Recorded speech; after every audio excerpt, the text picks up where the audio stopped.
ছোটবেলা থেকে দেখতাম সবার জীবনে একজন করে আপন মানুষ থাকে, যার কাছে সব কথা বলা যায়, যার সামনে চোখের জল লুকোতে হয় না, যে হাত ছেড়ে চলে যায় না।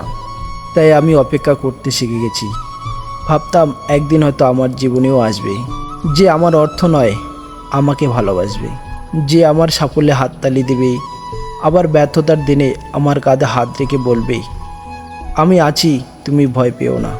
কিন্তু সময় কেটে গেল, অনেক মানুষ এলো, কেউ প্রয়োজন নিয়ে, কেউ অভিনয় নিয়ে, আবার কেউ প্রতিশ্রুতি দিয়েই নীরবে হারিয়ে গেল।